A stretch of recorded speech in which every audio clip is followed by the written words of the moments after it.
Bom, esse é mais um evento da Comissão de Logística do CRA. A gente vem trabalhando aí, eu com os colegas, no sentido de difundir o conhecimento da logística, no sentido de organizar alguns eventos, de debater, de transmitir algumas noções e também aprender, através desses debates, transmitir conhecimento e também gerar novos conhecimentos, gerar uma contribuição para essa ciência da logística. Então, hoje eu vou fazer uma apresentação, e essa apresentação ela vai ser dividida em duas partes. Tá? É uma apresentação, naturalmente, sobre, como vocês sabem, logística sustentável. Então, vamos falar de logística sustentável. Eu vou começar apresentando alguns dados sobre a sustentabilidade nas empresas, para que a gente possa se contextualizar de onde nós estamos, do que nós estamos falando, e de qual é a realidade que nós temos hoje. E, em seguida, eu vou falar um pouco sobre um case que a gente tem de definição de estratégia ambiental numa empresa, no caso a empresa que eu trabalho, que é uma empresa francesa do segmento de saúde, que é a Biomerrier. Eu sou gerente de supply chain nessa empresa. E eu vou mostrar, então, como a gente desenvolveu esse trabalho. Então, só para vocês terem em mente, a gente vai ter duas partes nessa apresentação, ok? A busca da logística sustentável, né? Hoje é o assunto que está em evidência e é o que todas as empresas querem, né? Alcançar essa sustentabilidade na logística. Vamos falar um pouco sobre isso. E a construção de uma estratégia ambiental na operação logística. A gente vai mostrar como construiu essa tal estratégia ambiental lá na Biomerrier. Bom, eu acho que eu apertei o botão errado. Voltou. E agora sim. Logística sustentável, dados de mercado. Bom, a gente tem um cenário atual onde, de um lado, nós temos a sociedade cada vez mais exigente, cada vez mais acompanhando a performance ambiental das empresas, cada vez mais demandando atitudes ambientalmente, socialmente responsáveis por parte das empresas e definindo, inclusive, o seu consumo também com base nessa avaliação que ela faz das empresas. Do outro lado, a gente tem o governo, cada vez mais exigindo, cada vez mais definindo novas leis e obrigando as empresas a seguirem uma série de regras ambientais. E as empresas estão ali no meio, né? As empresas precisam dar uma resposta à altura das expectativas da sociedade, da expectativa dos clientes, que são a razão de ser, que são o que vai garantir a continuidade dessas empresas, e estão tendo ali atitudes voluntárias, não só querendo fazer o que é certo, mas também, logicamente, visando uma valorização da marca, um diferencial de mercado, uma melhoria de eficiência. A gente vai ver que, muitas vezes, a sustentabilidade ela não representa despesas extras. Ela pode ser uma maneira também de ter uma eficiência maior operacional e até mesmo de reduzir despesas. Então, esse é o cenário atual, né? A sociedade, o governo exigindo das empresas atitudes ambientalmente sustentáveis. Quais são as áreas mais envolvidas? A logística tem um papel predominante. Mais do que isso, se você considerar, como é o caso, por exemplo, na Biomerrier, onde as áreas de compras, suprimentos e logística estão integradas numa supply chain única. Então, compras em muitas organizações é considerado como parte do processo logístico. Então, compras de suprimentos aparece ali em primeiro lugar. E eu não diferenciaria esse grupo, essa área, da logística, porque em muitas empresas isso funciona de maneira integrada. Em algumas empresas sim, em outras não, mas mesmo naquelas empresas em que não está integrado, elas são muito próximas. Então, veja que nas empresas é um papel de destaque da logística na questão das ações voltadas para a sustentabilidade. E dentro da logística, como é que isso funciona? Quais são as funções logísticas mais envolvidas hoje com a sustentabilidade? Nós temos ali, em primeiro lugar, o transporte, com 72%. Depois a gente tem a armazenagem, a logística reversa, que começou a ter um papel de destaque aí com novas leis que o governo está fazendo, obrigando as empresas a terem um cuidado especial com essa parte do retorno dos produtos vendidos, o serviço ao cliente, gestão de materiais, planejamento e comércio exterior. Comércio exterior também, muitas vezes, a gente está falando de transporte internacional, então entra junto lá no primeiro. Como as empresas se autoclassificam em relação às suas iniciativas? Nós temos empresas que se consideram líderes, quando se fala de sustentabilidade. Temos empresas que dizem que são proativas, e são a maioria, 47%. Empresas que são pragmáticas, elas fazem ali o que dá para fazer, buscando redução de custo, mas sem demonstrar um compromisso mais acentuado. E aquelas que reagem. Tem risco de ser multado, eu vou lá e faço apenas para não me prejudicar. E aí a pergunta que está para vocês aí que trabalham em várias organizações, né, ou podem estar estagiando, e a empresa de vocês? Como é que ela está se classificando hoje com relação a iniciativas sustentáveis, com relação a iniciativas ambientais? Essa reflexão é sempre válida. Atividade de transporte. A gente acabou de ver que é a atividade principal, que é foco quando se fala em iniciativas dentro da logística. Quais são as iniciativas mais utilizadas para a otimização de transporte? Então, aparece lá, em primeiro lugar, a consolidação de pedidos.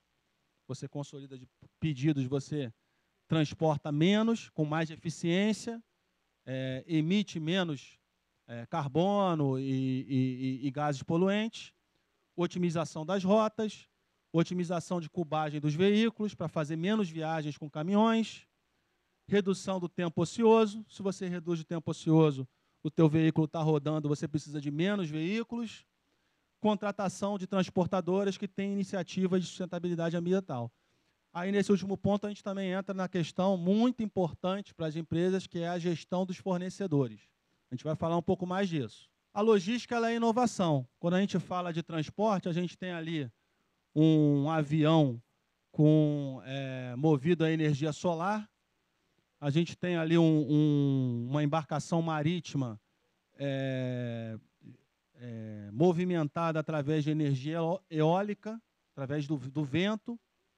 Então, são soluções que as empresas estão buscando para ter aí meios de transporte sustentáveis, né?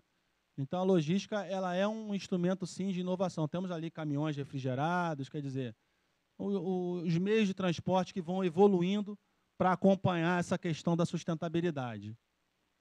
Eu acho que bom, falamos de iniciativas no transporte. No restante da logística, quais são as iniciativas mais comuns?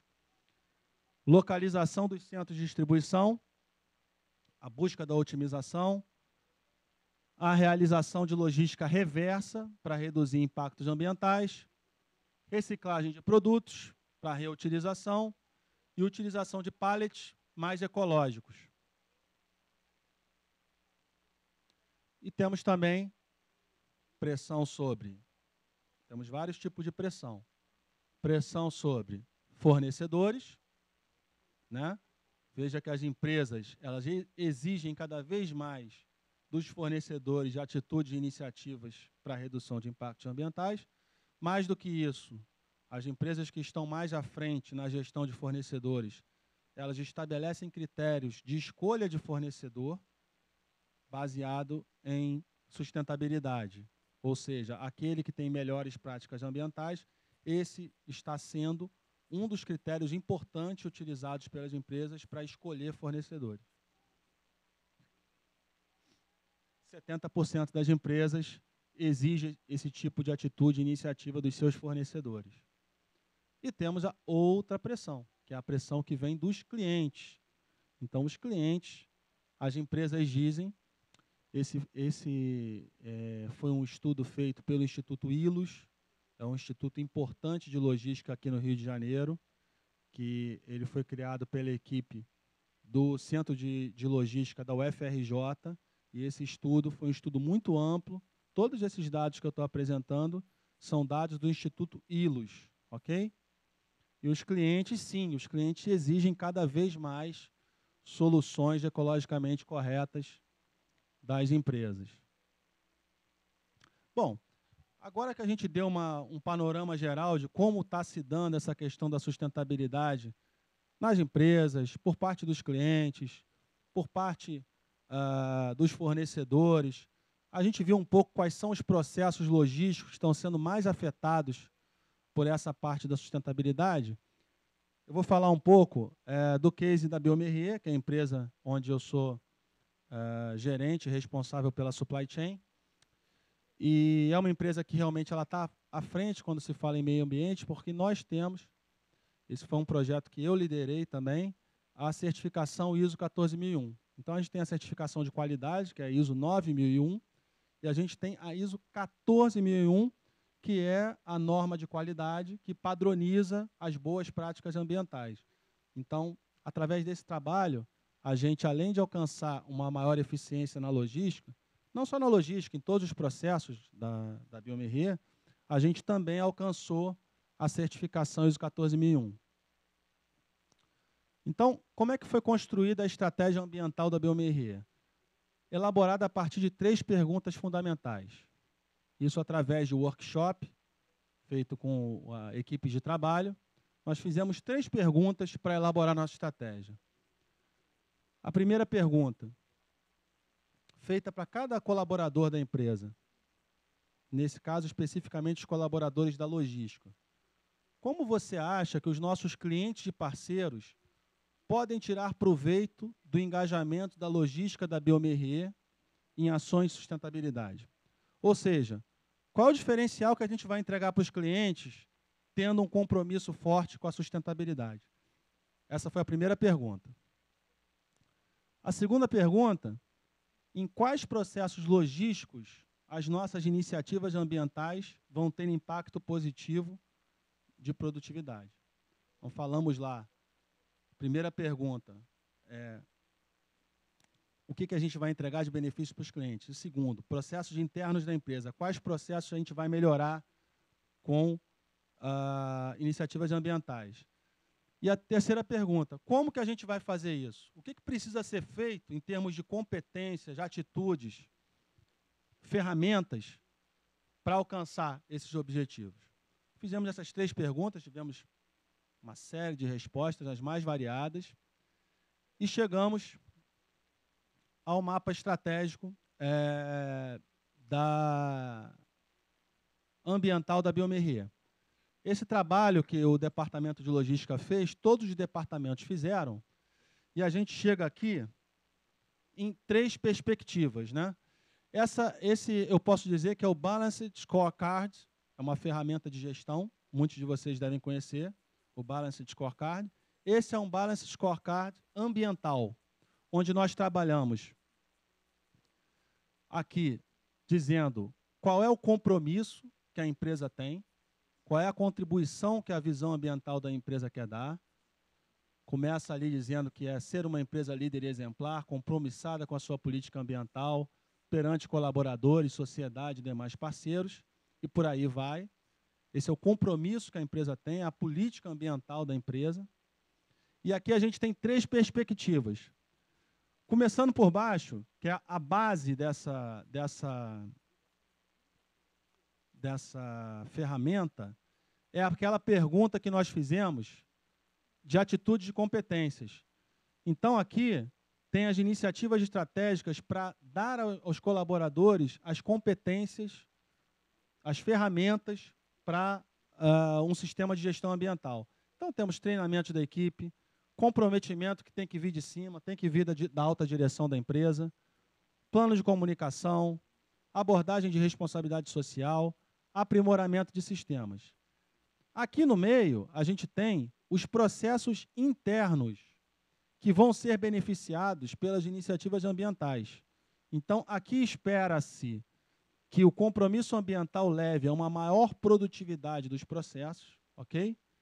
E uma maior produtividade dos processos, nós sabemos disso, normalmente essa busca leva a uma excelência, leva realmente ao aprimoramento contínuo dos processos. Então, eu não tenho dúvida que esse foco ambiental, esse foco de eficiência ambiental dentro das empresas, também é um fator forte de contribuição para a excelência operacional. Então, aqui a gente tem as várias áreas da empresa, como elas vão ter processos, né, impactos positivos nos seus processos. Aqui a gente espera ter uma logística dinâmica e diferenciada. Ok? E temos aqui outros processos, aqui a parte regulatória, aqui a parte dos recursos, customer service, pesquisa e desenvolvimento, produção e controle de qualidade, todos eles contribuindo para a estratégia ambiental da empresa. E o que a gente vai entregar de valor para os nossos clientes? É a última perspectiva aqui do nosso mapa estratégico ambiental. A gente vai poder participar de licitações que exijam a certificação ISO 14000. A gente vai poder ter parcerias com os nossos principais clientes, agregando valor à imagem deles, porque eles vão querer se associar a empresas com esse tipo de compromisso. Isso vai trazer mais negócios. Soluções inovadoras, né? A sustentabilidade leva na busca permanente da inovação, a excelência operacional, como eu já disse, e o benchmarking. Então, esse aí é o mapa que a gente desenhou. E como é que se gerencia esse mapa? Através de indicadores. Aqui nós temos os indicadores da logística que nós temos hoje, e os que estão marcados em verde são aqueles indicadores ambientais. Então, a ideia é, todo processo logístico tem seus indicadores. Esses indicadores vão continuar existindo. Gerenciamento de despesa logística, gerenciamento de transporte, de nível de serviço, de perdas. Isso qualquer processo logístico em qualquer empresa sempre vai ter. Mas nós vamos somar a esses indicadores logísticos de negócio, de estratégia de negócio, nós vamos adicionar também os objetivos ambientais. Nós vamos ter eles gerenciados de forma integrada. Por isso que esse é um sistema de gestão integrada. Ele integra o negócio, o business, com o meio ambiente. Se você reduz o volume de produtos vencidos, além de um indicador de negócio, esse é um indicador ambiental também. Você está reduzindo perdas, você está reduzindo a compra de materiais, o consumo de recursos, tendo menos perdas. Se você tem um gerenciamento das embalagens com foco ambiental, isso é muito importante. Embalagens biodegradáveis, embalagens que não impactem o meio ambiente, isso passa a ser um objetivo da logística, dentro de uma logística ambiental. Gestão ambiental de fornecedores passa a ser também um objetivo. Plano de comunicação com a equipe passa a ser um objetivo. A redução do consumo de materiais descartáveis passa a ser também um objetivo. Então, objetivos que antes normalmente não estariam dentro de uma estratégia e dentro de um mapeamento de logística, eles passam a integrar. E aí não é só a logística. Todos os departamentos da empresa passam a ter esse tipo de abordagem. Ok? Aqui houve...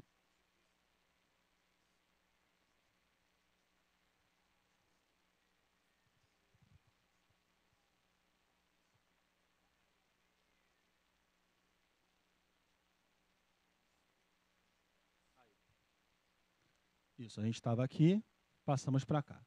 Basicamente, eu destaco, né, dentro de tudo que a gente já falou agora, 3 aspectos muito importantes numa logística sustentável. A gestão de fornecedores, eu considero realmente fundamental, onde a empresa ela tem que ter mecanismos eficazes, capazes de influenciar os seus fornecedores. Nós não podemos obrigar os fornecedores, mas podemos sim influenciar através de uma boa comunicação. A gestão de transporte de embalagens, ela é fundamental. E a redução e controle dos resíduos gerados. A gestão dos fornecedores, como eu já disse, né, e vou reforçar agora, consiste em estabelecer boas práticas de sustentabilidade como critério de escolha dos fornecedores. Isso tem que estar documentado, isso tem que estar no manual do fornecedor e tem que estar divulgado para que eles tenham ciência das regras do jogo. Influenciar os fornecedores para o aprimoramento contínuo, o controle de documentação.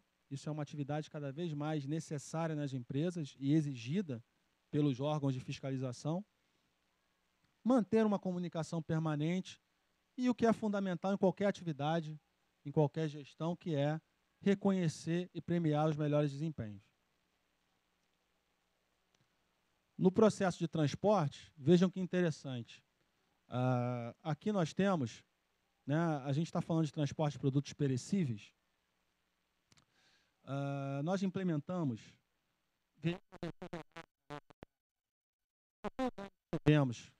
com esse tipo de veículo utilizado.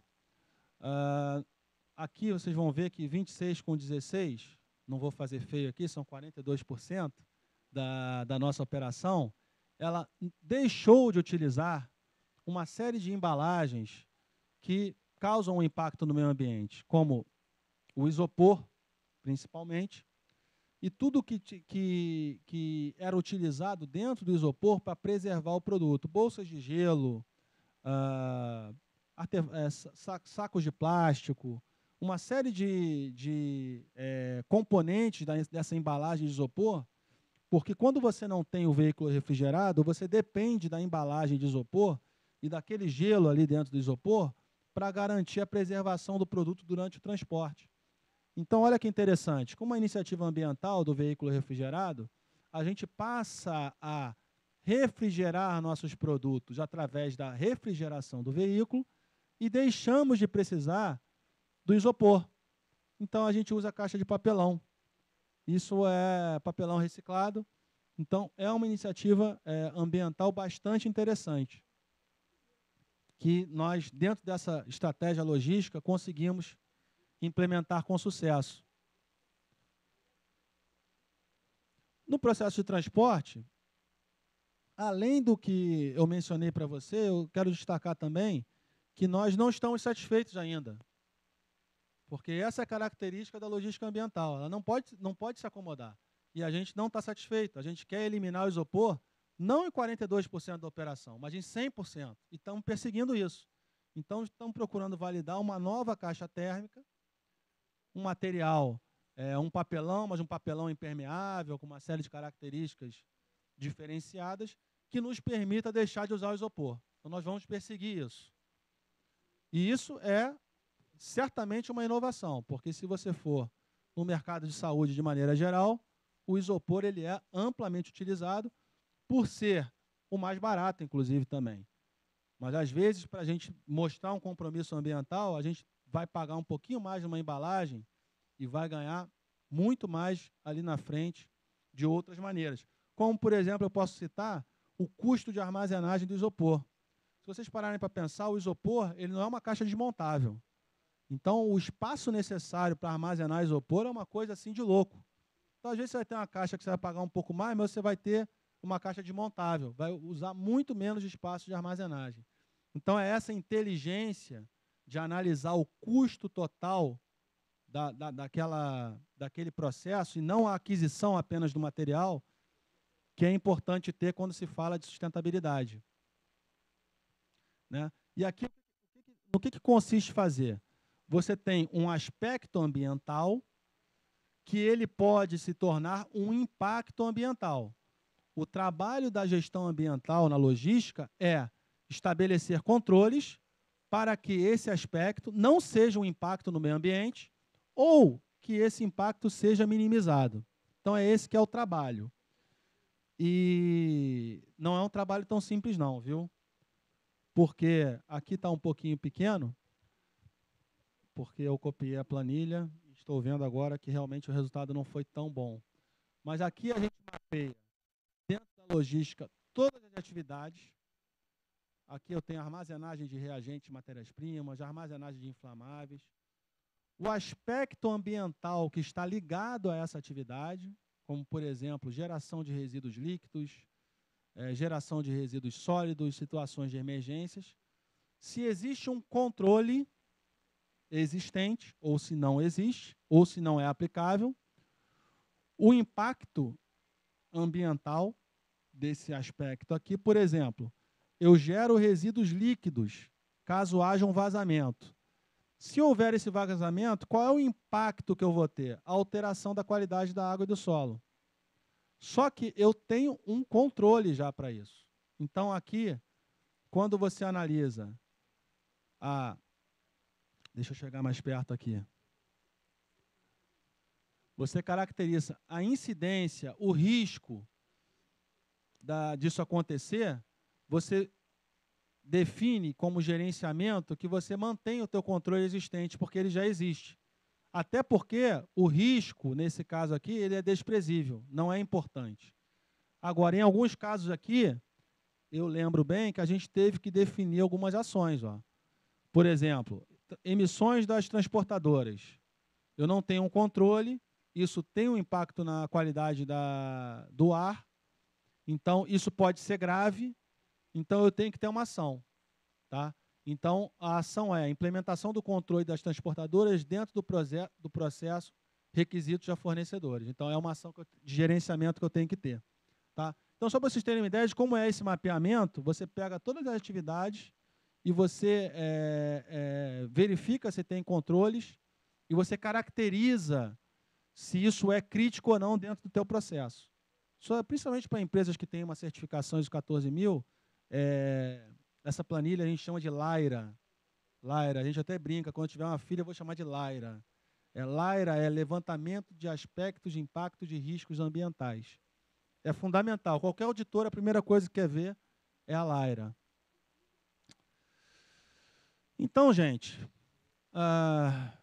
era isso que eu queria apresentar para vocês. Espero que tenha acrescentado e sido interessante. Aqui estão os meus contatos, o meu site, o meu e-mail. Estou à disposição para debatermos. Estou também no LinkedIn. Podem me convidar, que aceitarei com o maior prazer, para que possamos continuar esse debate sobre logística, né, que certamente é apaixonante. Agradecer a vocês aí pela presença, agradecer ao CRA pela oportunidade, os colegas da Comissão de Logística, e o assunto que nós vamos trazer aqui hoje, dando continuidade ao que o Luiz falou, é a questão da sustentabilidade. Quando nós pensamos na logística como ferramenta, como aliada na sustentabilidade, nós percebemos que hoje, além de ser um assunto recorrente, ser um assunto que está em pauta, um assunto que é muito debatido, existe uma grande parcela, não só para os administradores voltados para a logística, como demais profissionais, pensarem em soluções para melhorar a qualidade de vida das pessoas, qualidade do ar que nós respiramos, gerar processos mais limpos, processos mais eficientes. E dentro desse contexto, a gente vai falar um pouquinho sobre o uso das bicicletas nas entregas urbanas. Tá? O assunto bicicleta não é novo, tá? Ele remonta de muito tempo atrás, final do século XVIII, e depois de várias tentativas, várias formas de utilização, como nós veremos um pouco mais à frente, ele hoje assume novamente um papel central, porque foi redescoberto o potencial da bicicleta, tá? Dentro de um mundo que cada vez mais aproxima as pessoas, cria transações comerciais numa intensidade nunca antes vista na humanidade. Você tem o aspecto da conscientização das pessoas. Essa foto aqui foi tirada no domingo, foi o Dia Mundial Sem Carro, foi um passeio no qual estivemos presentes, no Aterro do Flamengo, que reuniu cerca de 20 mil ciclistas. Você tem a poluição, principalmente em centros urbanos, que cada vez está mais caótica. Saiu hoje o resultado de uma pesquisa feita pela Secretaria de Meio Ambiente da Comunidade Europeia, onde foi verificado que a qualidade de vida das pessoas que moram em centros urbanos, em função das partículas em suspensão que elas respiram diariamente, no nosso caso aqui no Rio de Janeiro não é diferente, a expectativa de vida das pessoas é reduzida em até 2 anos. Ou seja, se você comparar pessoas que têm o mesmo tipo de vida, a mesma idade, enfim, o mesmo histórico de doenças, pessoas que moram no campo têm uma sobrevida de 2 anos quando comparada com pessoas que moram em centros urbanos. Isso até pouco tempo atrás não era muito preocupante, só que agora é preocupante.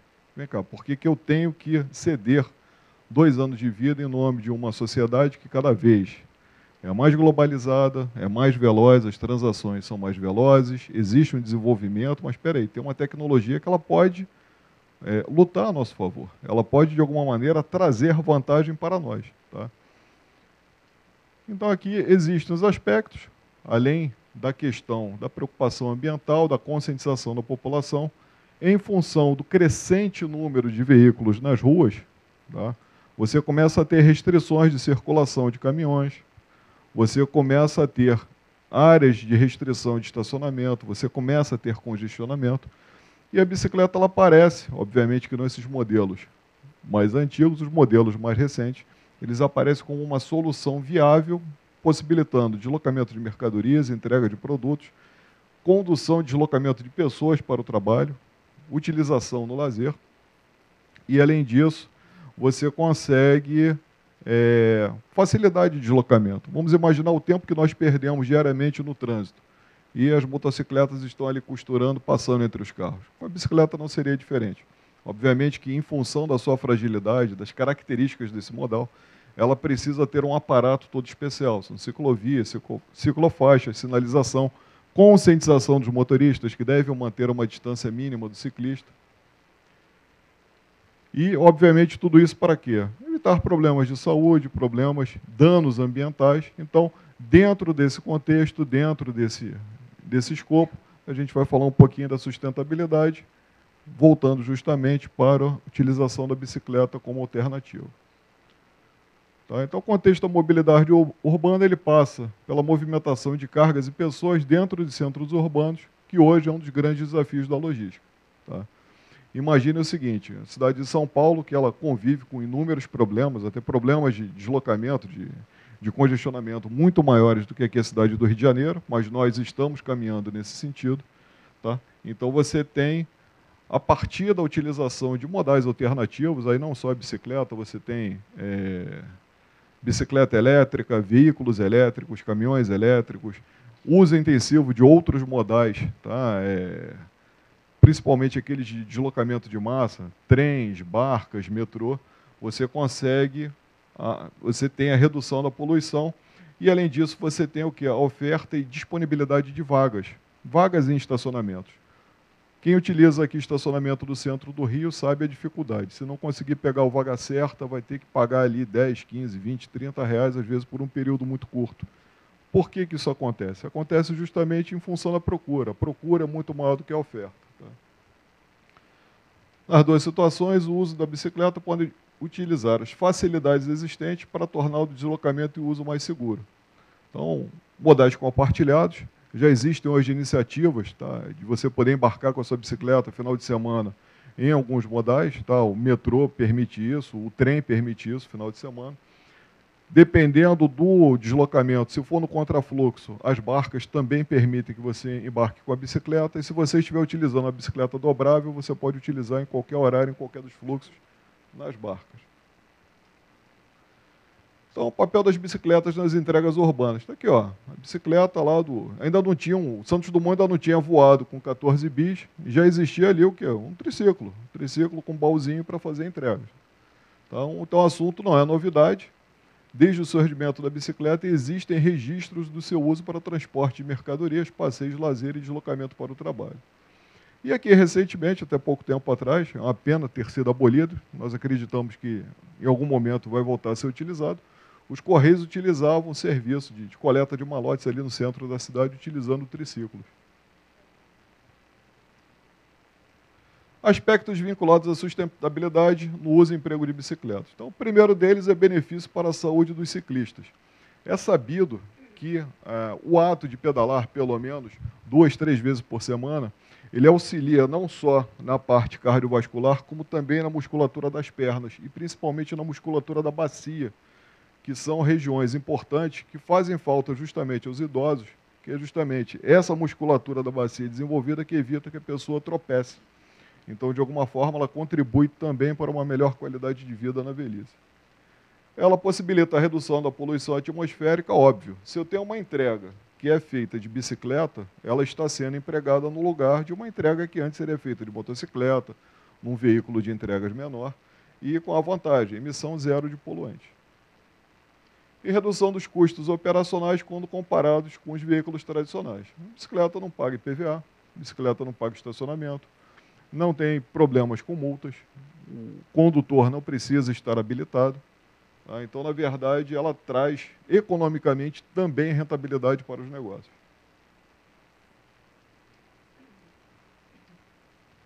E aí existem várias organizações, vários estudiosos que estão tentando traçar o nosso perfil.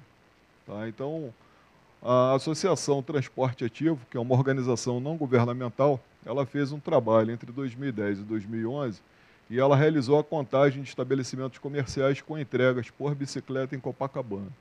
Tá? Então, os dados que ela levantou nessa pesquisa nós vamos mostrar um pouco mais à frente. Mas foi importante esse tipo de levantamento para quê? Para traçar o nosso perfil. Porque uma coisa é você gostar de bicicletas, uma coisa é você acreditar que realmente aquilo ali funciona e a outra coisa é provar que aquilo ali realmente traz algum benefício. Então, os dados da pesquisa mostraram os tipos de bicicletas mais comumente utilizados, os tipos de estabelecimento que as utilizam, quantidade de entregas por dia, entre outros.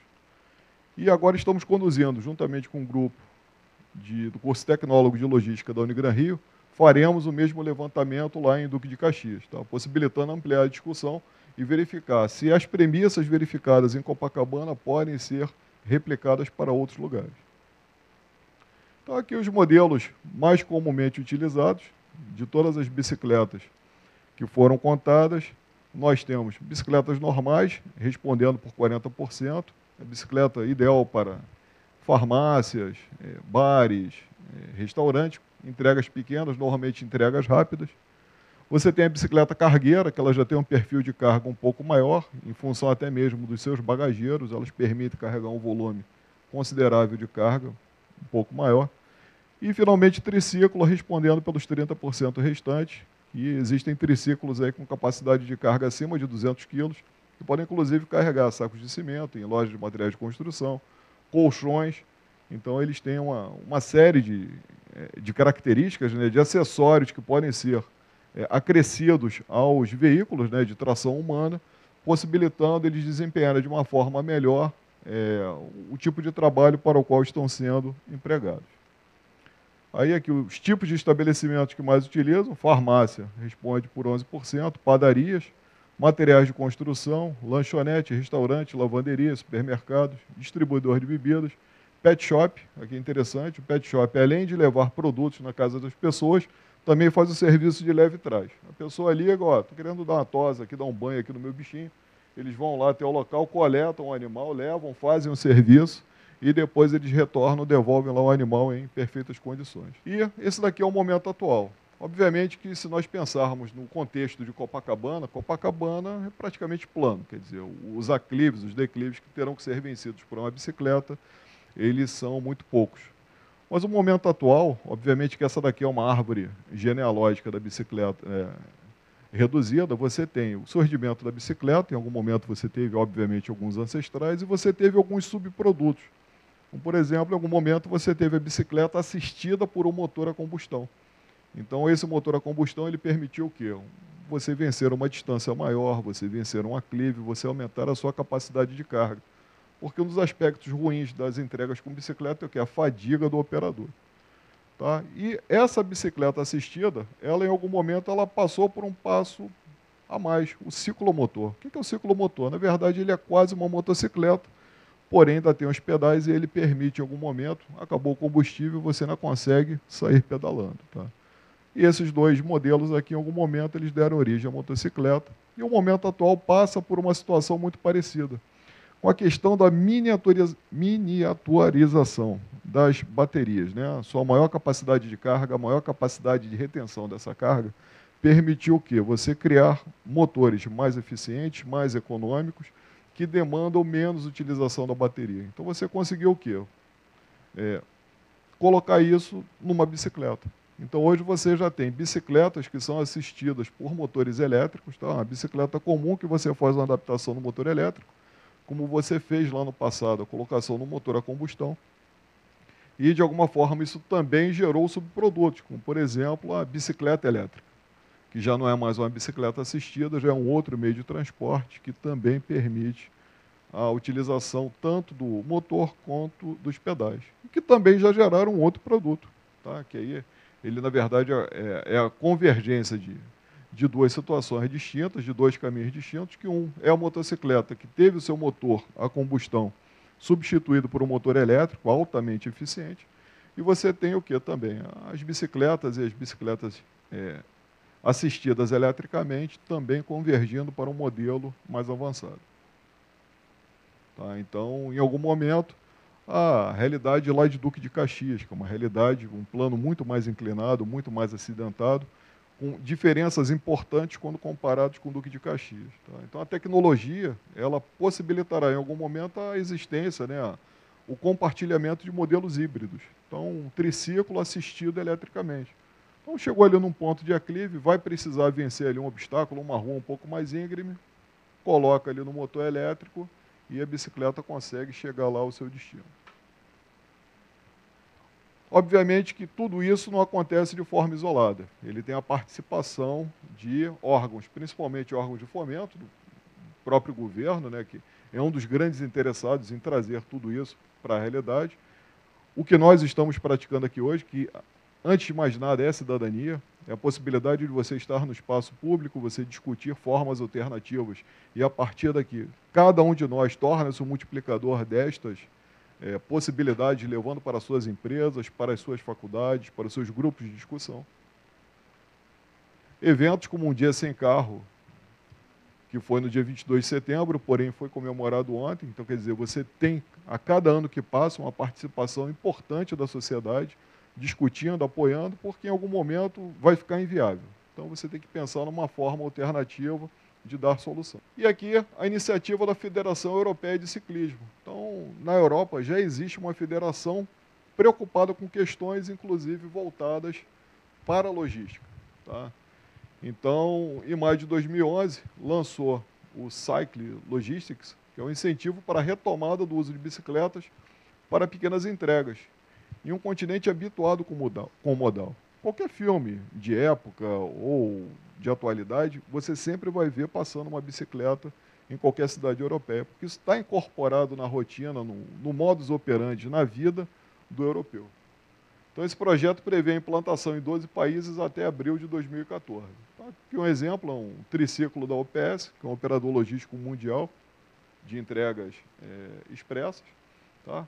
Aqui uma visão de uma bicicleta cargueira lá em Copenhague. Se não fosse Copenhague, poderia ser qualquer cidade do Brasil. E a iniciativa da Federação Europeia é o quê? O uso da bicicleta em entregas na substituição de veículos automotores. Por quê?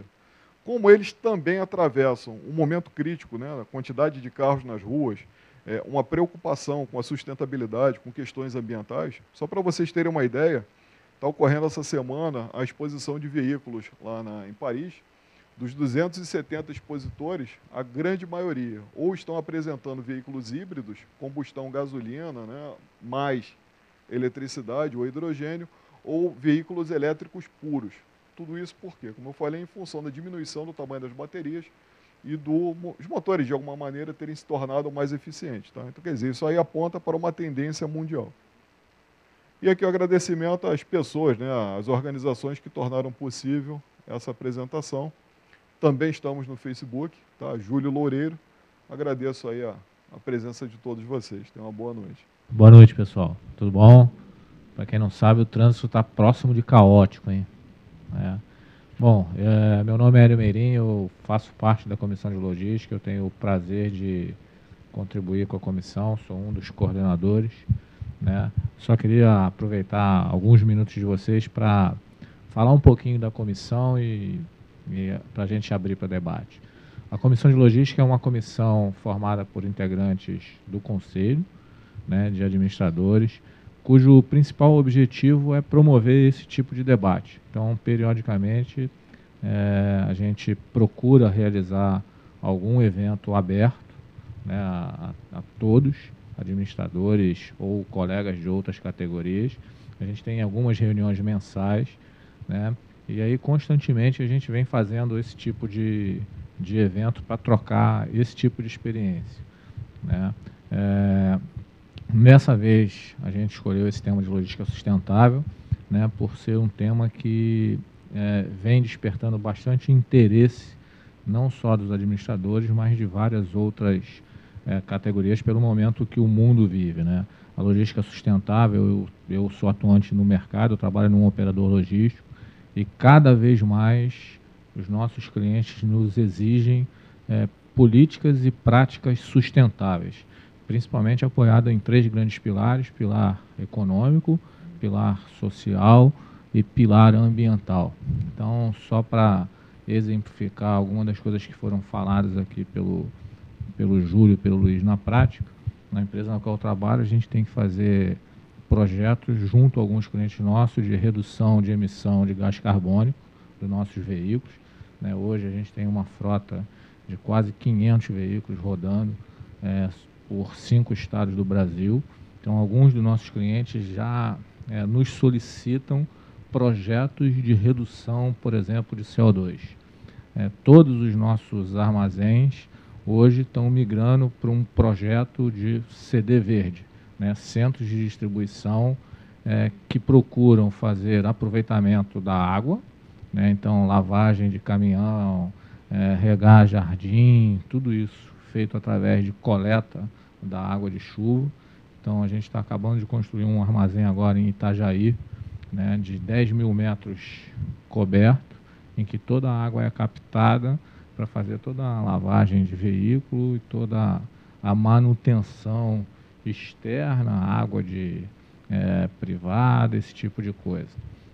A gente tem um projeto muito forte também de embalagem, de cada vez mais reutilizar algumas embalagens, principalmente pallets, né? A gente está trabalhando agora num projeto de substituição de pallets de madeira por pallets de plástico reciclado para algumas das nossas operações, né? Tentando aí minimizar o uso de madeira, né? Infelizmente, o custo do pallet de plástico ele ainda é bastante superior ao pallet de madeira. Então, para alguns dos nossos clientes, a gente está avaliando essa alternativa de migrar para esse tipo de coisa. A gente faz um trabalho muito forte de otimização de rota, tentando, claro, economizar combustível, mas também muito preocupado com a questão de poluição, de redução de trânsito nas vias, esse tipo de coisa. E a gente está fazendo um estudo muito interessante junto com uma ONG de um indicador que existe de a cada X mil quilômetros que um veículo nosso roda, a gente vai buscar plantar uma árvore. Então, tem algumas ações nesse sentido que procuram tornar a atividade logística, que é um pouco frenética, né? A gente acaba, às vezes, descuidando um pouco desses outros aspectos, de olhar sempre para o lado social, econômico e de meio ambiente. Junto com isso, já existem várias empresas que estão fazendo ações muito interessantes e até muito maiores do que essas simples que nós estamos fazendo, e isso demonstra que cada vez mais a atividade logística, seja ela na operação, seja ela na contratação, buscando viabilizar. Então, o Walmart, por exemplo, é uma das empresas que agora, um dos quesitos de contratação dos seus fornecedores é ver se tem política socioambiental, assim como é o Carrefour, assim como é a Natura, assim como é a L'Oréal, assim como são várias empresas. Então, esse é um assunto que, para nós que trabalhamos em logística, a gente começa a despertar, até de um certo ponto de vista tardiamente, né, para essas questões mais relacionadas a esse aspecto. Então, eu gostaria de agradecer ao Luiz, né, ao Júlio, que trouxeram para nós alguns assuntos bastante interessantes de como as empresas estão procurando fazer ações voltadas para políticas sustentáveis.